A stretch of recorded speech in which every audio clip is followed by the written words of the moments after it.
पंजाबमध्ये खरड शहरामध्ये 27 ऑक्टोबर 2025 रोजी दुपारी 2:30 वाजता अवैध शस्त्रासह आमचा पहलवान सिकंदर शेखला पंजाब पोलिसांनी अटक केली। सिकंदर शेखला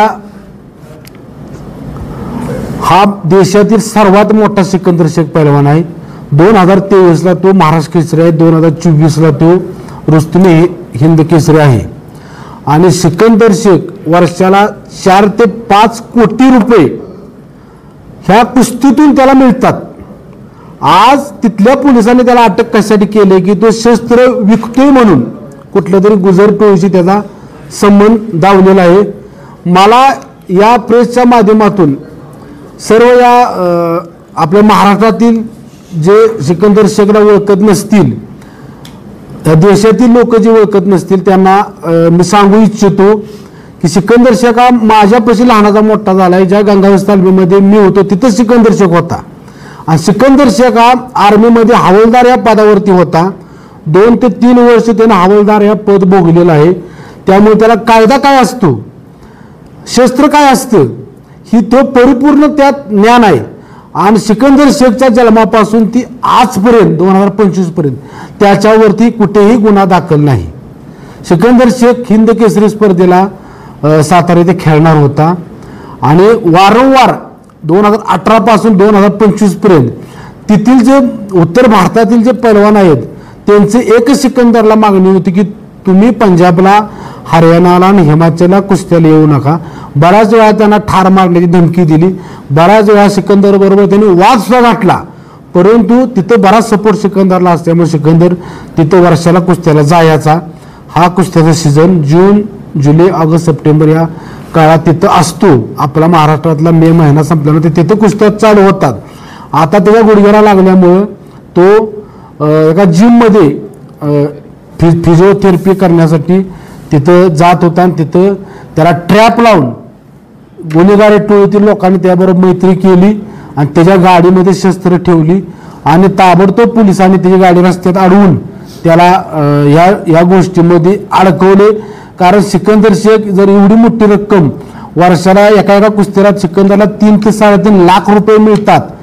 सिकंदर हारो किंवा जिंकू, सिकंदरची पोस्टरवरती कुस्ती आली की त्याला 2 लाखापासून 3.5-5 लाखापर्यंत 12 लाखापर्यंत पैसे मिळतात। कारण फॉर्च्युनर गाडी, थार गाडी, ट्रॅक्टर, तुम्हाला सांगतो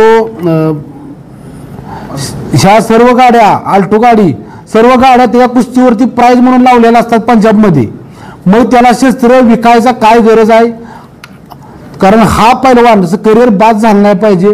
पाठीमागच्या काळात जर आपण गेलो तर नरसिंग यादव नावाचा खूप मोठे पैलवान होते। ऑलिम्पिकच्या ट्रायलच्या वेळेला त्याच्या जेवणामध्ये औषध टाकण्यात आलं आणि त्याला डोपिंग चाचणी लगेच दुसऱ्या दिवशी घेण्यात आली त्याची।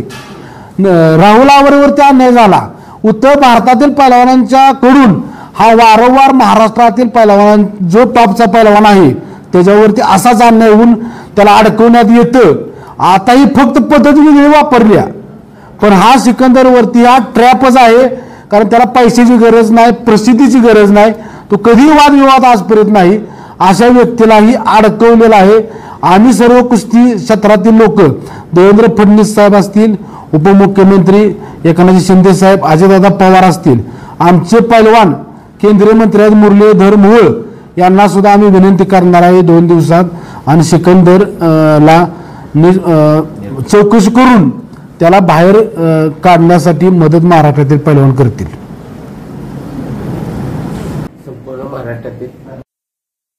संपूर्ण महाराष्ट्रातील पैलवान उभारतील। कारण याच्या आधी सुद्धा नरसिंग यादवचं करिअर असंच बाद झालं, राहुल आवरेचं करिअर असंच बाद झालं। आज 3रा पैलवान आहे। काका पवारांचं पण करिअर असंच बाद झाले पूर्वीच्या काळात। हा 4था पैलवान महाराष्ट्रातला आहे की ज्याला करिअर बाद करण्यासाठी हा ट्रॅप लावलाय। कारण उद्या त्याला पंजाब आणि हरियाणामध्ये कुस्ती खेळू नये म्हणून पोलीस सुद्धा बॅन करू शकतात की तू तिकडे कुस्त्याला येऊ नकोस, तडीपारीची नोटीस निघू शकते। हा सगळं षडयंत्राचा डाव आहे, समजून घ्या। त्याला पैशाची कमी नाही। सिकंदर शेखकडे भरपूर पैसे आहेत। आता कुस्ती क्षेत्रात सगळ्यात श्रीमंत पैलवान म्हणून सिकंदर शेख आहे।